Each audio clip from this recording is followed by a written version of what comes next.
دیکھیے 3 پرابلمز ایسے ہیں انسانی تمدن کے جن کا کوئی حل انسان نہیں کر سکتا۔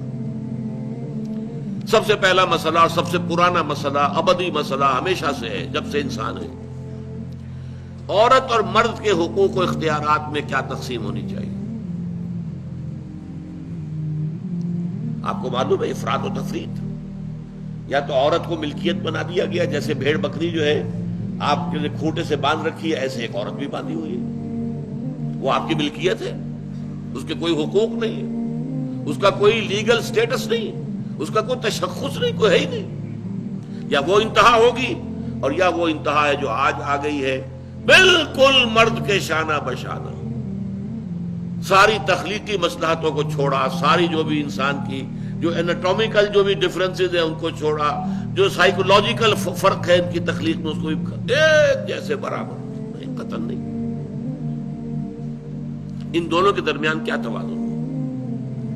یا وہ لونڈی بن گئی، بھیڑ بکری کی طرح کی ملکیت بن گئی، اس کا کوئی حق نہیں، اس کا کوئی لیگل سٹیٹس نہیں، اس کے والدین نے جہاں چاہا شادی کر دی، اس کی مرضی پوچھنے کا کوئی سوال ہی نہیں، جس کے چاہا حوالے کر دیا۔ وہ آج جو چل رہی ہے وینی کی رسم، وہ عورت کا کیا اختیار اس کے اندر ہے، اس بچیوں کا کیا اختیار ہے؟ وہ 1.5 سال کی ایک بچی بھی دے دی گئی ہے۔ انا للہ و انا الیہ راجعون، جو چاہے کریں۔ یہ تو ایک انتہا ہے۔ دوسری انتہا بالکل برابر، نتیجہ کیا نکلا ہے؟ بالکل برابر میں خاندانی نظام برباد ہو گیا، اس لیے کہ ایک ادارے کے 2 سربراہ برابر اختیار والے نہیں ہو سکتے۔ کسی محکمے کے 2 ڈائریکٹر ہو سکتے ہیں، کسی فرم کے مینیجنگ ڈائریکٹر 2 ہو سکتے ہیں، ڈائریکٹر 10 بنا لیں آپ، مینیجنگ ڈائریکٹر 1 ہوگا۔ کسی فرم کا چیئرمین 1 ہوگا، 2 نہیں ہو سکتے کسی بھی ادارے کی۔ اگر 2 بنا دیں گے فساد ہوگا، جھگڑا ہوگا، ان دونوں کے درمیان رسا کشی ہوگی۔ یہی تو ہمارا سب سے بڑا مسئلہ بنا ہوا ہے۔ پاکستان کا مسئلہ کیا ہے؟ ہم نے پارلیمانی نظام اختیار کیا ہوا ہے، انتہائی بیہودہ نظام، غیر منطقی نظام۔ آپ نے 2 بڑی بڑی سیٹس کریٹ کر دی، ایک ہیڈ آف دی اسٹیٹ ہے، ایک ہیڈ آف دی گورنمنٹ ہے۔ اب ان دونوں کے درمیان حقوق اور فرائض اور اختیارات کا کیا تقسیم ہوگی؟ ہو ہی نہیں سکتی۔ یا سارا کچھ صدر کے پاس جائے گا اور وزیر اعظم جو ہے وہ جونیجو کی مانند وزیر اعظم بن جائے گا، یا سارا کچھ وزیر اعظم کے ہاتھ میں ہوگا اور صدر جو ہے چودھری فضل الہی بن جائے گا، کہ جس کو وہاں ان کی دیواروں پر لکھا گیا تھا رہا کرو انہیں، چودھری فضل الہی کو رہا کرو، یہی ہوگا۔ تو ایک گھر کے 2 جو ہے 2 سربراہ نہیں ہو سکتے، خاندانی ادارہ تباہ ہو چکا ہے۔ اور جیسے کہ یہ آپ کو کہاوت ہے کہ جس بلی کی دم کٹ جائے وہ چاہتی ہے کہ تمام بلیوں کی دمیں کٹ جائیں۔ یورپ میں، امریکہ میں برباد ہو گیا خاندانی ادارہ۔ آج وہ تلے ہوئے ہیں کہ مشرق میں اور خاص طور پر مسلمان ممالک میں ابھی اگر کچھ انٹیکٹ ہے یہ خاندانی ادارہ، کچھ خاندانی اقدار ہیں جو برقرار ہیں، کچھ والدین کی عزت اور عظمت اور کچھ ان کا احترام اور ادب اور خدمت کا مادہ ہے جو برقرار ہے۔ چاہتے ہیں کہ ختم ہو جائے، تباہ و برباد ہو جائے۔ والدین بوڑھے ہو گئے تو پھینکو ان کو اولڈ ایج ہاؤسز کے اندر، اولڈ ہاؤسز میں، گھر میں کائے کو رکھنا ہے؟ نوجوان جوڑا ہے، اس کے خامخواہ ان کی خواہشات اور ان کے معمولات میں بیچ میں آڑے آنا۔ بوڑھی ماں جو ہے بولے بغیر رہے گی نہیں، دنگا فساد ہوگا تو رکھو اس کو وہاں پر اولڈ ہاؤس کے اندر، اللہ اللہ خیر سب۔ یہ ہے اصل میں مسئلہ۔ اب عورت اور مرد کے درمیان کیا توازن ہو، انسان نہیں سوچ سکتا۔ دیکھیے انسان یا مرد ہوگا یا عورت ہوگی۔ مرد سوچے گا تو وہ اپنے اعتبار سے سوچے گا، عورت کی نفسیات کیا ہے، عورت کے احساسات کیا ہیں، اس کو کیا پتا۔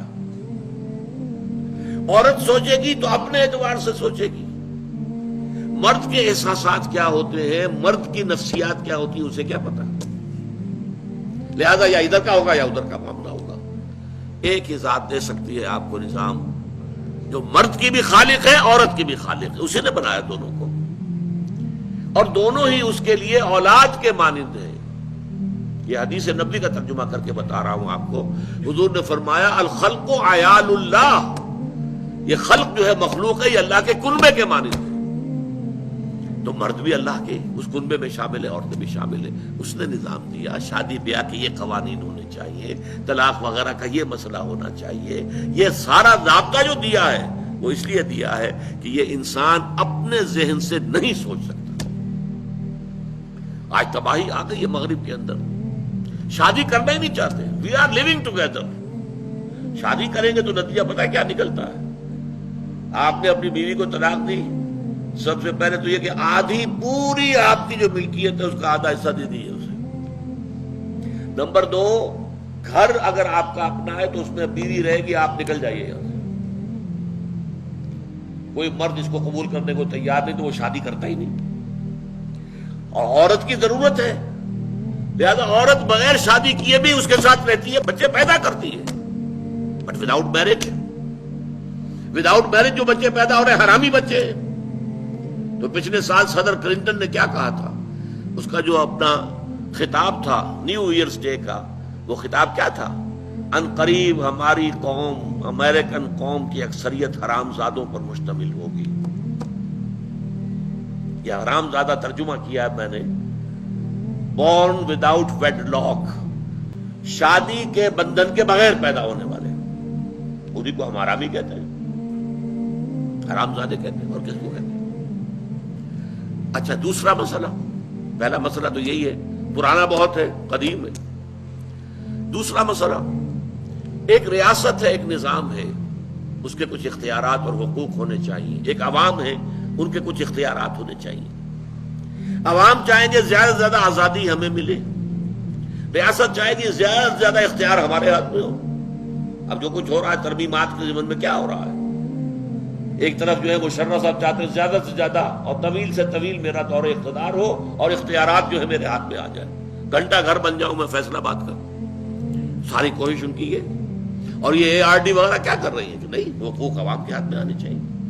اب اس میں بھی توازن کیا ہو؟ یا ٹوٹلیٹیرین سٹیٹ وجود میں آ جاتی ہے جو رشیا میں تھی، USSR میں تھی، عوام کے کوئی حقوق نہیں، no freedom of speech, no freedom of association. نہ تم اپنے خیالات کا اظہار کر سکتے ہو، نہ تم کو جماعت بنا سکتے ہو. یہ نظام تھا. کام کرو، ویجز لو، بس اللہ اللہ خرچ اللہ. حیوانوں کی طرح پر کہ صرف راتب دے دیا جائے گا، باقی تمہیں کوئی تمہاری ایکسپریشن، کوئی اپنے خیالات کا اظہار، کوئی فریڈم آف ایسوسیشن نہیں. امریکہ دوسری انتہا پر، مادر پدر آزاد. 2 مرد شادی کرنا چاہتے کر لیں، ایک مرد بیوی ہو جائے گا اور ایک مرد شوہر ہو جائے گا.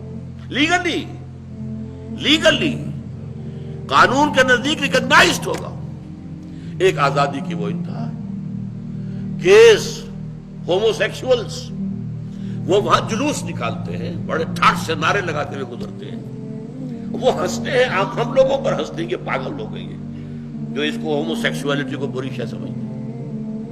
اور نیو یارک کا جو میئر ہے وہ لیڈ کرتا ہے پروفیشن. کیوں کرتا ہے؟ اسے اگلا بھی الیکشن لڑنا ہے اور گیز کے ووٹس بہت ہیں. اس سے اندازہ کیجئے کہ کتنی پرسنٹیج وہاں گیز کی ہو چکی ہے، ہومو سیکشولز کی. یہاں تک کہ طے کر دیا گیا ہے مذہبی میدان میں بھی گیز کو اجازت ہے، وہ پادری بن سکتے ہیں. گیز ہیں، ہومو سیکشولز ہیں، فطرت کے خلاف کام. کیا وہ آزادی ہے؟ تو کہاں ہے بیلنس؟ انسانی ذہن کے لیے ناممکن ہے اس بیلنس کا تلاش کرنا. نمبر 3، سرمایہ اور محنت. پروڈکشن جو بھی ہوتی ہے 2 چیزوں سے ہوگی. سرمایہ دار تھا، اس نے کارخانہ لگایا ہے، اتنے کروڑ روپے لگا دیے ہیں، یہ کیا ہے، وہ کیا ہے، یہ سرمایہ ہے. لیکن وہ کیا کر لے گا اکیلا؟ 10,000 آدمی کام کر رہا ہے، لیبر ہے. اب جو کچھ بھی بن رہا ہے، جو پروڈکٹ بن رہا ہے اور جو اس سے آمدنی ہو رہی ہے، اس میں دونوں کے حصہ ہے، لیبر کا بھی حصہ ہے اور سرمایہ کا بھی حصہ ہے. لیکن منافع میں کتنا حصہ سرمایہ کا ہوگا، کتنا لیبر کا ہوگا، کون طے کرے گا؟ یا تو سرمایہ داری بن جائے گی، تب میں تو آپ کو 10 روپے دے سکتا ہوں ڈیلی ویج، منظور ہے تو کام کیجئے ورنہ چاہیے دفع ہو جائیے. اور بہت سے آپ کے بھائی موجود ہیں جو 10 روپے پر کام کرنے کے لیے تیار ہو جائیں گے. ساری دولت سمٹ کر جا رہی ہے کارخانے دار کے ہاتھ میں. کیپٹلزم جو کیپٹل ہے، جو سرمایہ ہے، اصل جو ہے دولت اسی کی طرف، روپے کو روپیہ کھینچتا ہے، پیسے کو پیسہ کھینچتا ہے. لہذا امریکہ میں آپ کو ایسے لوگ مل جائیں گے جنہیں اپنی دولت کا اندازہ نہیں ہے کہ کتنی دولت ان کے پاس ہے. بلینز آف ڈالر کا ایک ایک چیک لکھ سکتے ہیں، اور یہودی ہے وہ. دوسری طرف امریکہ میں آپ کو گھیٹوز مل جائیں گے، گھیٹوز. اور ایک ہی جزیرہ ہے مینہٹن، وہ 11 میل لمبا ہے، چوڑائی کہیں 2-3 میل ہے، کہیں ذرا زیادہ ہے. اس کے ساؤتھ میں جہاں یہ 2 بڑے بلڈنگیں کھڑی تھی جو گرائی ہیں، جو بھی تھے دہشت گرد، یہاں پر یہ اس کا ریچسٹ حصہ ہے. پوری دنیا کی دولت یہاں جمع ہے، سارے بینک وہاں ہیں. اور اسی جزیرے کے شمالی علاقے کے اندر گھیٹوز ہیں، افرو امریکنز، کالے امریکی، یوں سمجھیے کہ سب ہیومن لیول پر رہ رہے ہیں، حیوانوں کی طرح زندگی گزار رہے ہیں. یہ ڈسپیرٹی نظر آ جائے گی. تو اب عدل و انصاف کی کیا شکل ہو؟ یا وہ ہے جو رشیا میں اور USSR میں تھا، یا یہ ہے جو امریکہ میں اور اس کے الائز کے اندر ہے. یہ ہے وہ مسئلہ جہاں انسان ہاتھ جوڑ کر، گھٹنے ٹیک کر اللہ سے دعا کرنے پر مجبور ہے. اے اللہ تو نے مجھے فطرت سلیمہ بخشی، اے اللہ تو نے مجھے عقل سلیم سے نوازا، اے اللہ میں نے تجھے پہچان لیا کہ کل شکر اور کل ثنا کا مستحق تو ہی ہے. اے اللہ میں نے تجھے پہچان لیا کہ تو تمام جہانوں کا پروردگار اور مالک ہے. اے اللہ میں نے تجھے پہچان لیا جزا و سزا کے دن کا مالک و مختار مطلق تو ہے. اے اللہ میں نے طے کر لیا ہے تیری ہی بندگی کرتا ہوں اور کروں گا، اور تو ہی سے مدد چاہتا رہوں گا. لیکن اے اللہ میں مجبور ہوں، میری عقل جو ہے میرا ساتھ نہیں دیتی. کروں کیا، چلوں کس راستے پر، کون سے راستے پر؟ یہ عملی حصہ ہے دین کا. وہ سارا تھا فکری، نظری، ایمانی حصہ. الحمدللہ رب العالمین الرحمن الرحیم مالک یوم الدین، یہ کیا ہے؟ یہ ایمانی، فکری، نظریاتی حصہ ہے. عملی حصہ کیا؟ اہدنا الصراط المستقیم، ہمیں سیدھے راستے کی ہدایت بخش. صراط الذین انعمت علیہم، راستہ ان کا جن پر تیرا انعام ہوا، تیرے پسندیدہ بندے جو ہوئے. غیر المغضوب علیہم، جو مغضوب علیہم نہیں ہوئے، ان پر تیرا غضب نہیں آیا، غصہ نہیں آیا. ولا الضالین، اور نہ ہی وہ سیدھے راستے سے بھٹکے. یہ ہے سورہ فاتحہ کا مقام. گویا کہ اصل میں یہاں پر قرآن مجید، اس کے اصل مخاطب کون ہے؟ وہ سلیم الفطرت لوگ، وہ سلیم العقل لوگ، جنہیں قرآن کہیں کہتا ہے الذین یعقلون، کہیں کہتا ہے الذین یفقہون، کہیں کہتا ہے اولو الالباب، ہوش مند لوگ. یہ وہ لوگ ہیں کہ قرآن مجید اصل میں ان سے مخاطب ہے، اور وہ خود سفر طے کر کے اللہ کی ذات تک، معرفت خداوندی تک تو پہنچ گئے ہیں، لیکن اب عملی زندگی کے اندر رہنمائی کے لیے درخواست کر رہے ہیں. اہدنا الصراط المستقیم صراط الذین انعمت علیہم غیر المغضوب علیہم ولا الضالین. یہی وجہ ہے کہ فوراً سورہ بقرہ شروع ہوتی ہے الف لام میم ذالک الکتاب لا ریب فیہ ھدی للمتقین. یہ ہدایت ہم تمہیں دے رہے ہیں. یہ قرآن جواب ہے اس دعا کا، اہدنا الصراط المستقیم صراط الذین انعمت علیہم غیر المغضوب علیہم ولا الضالین. آمین یا رب العالمین.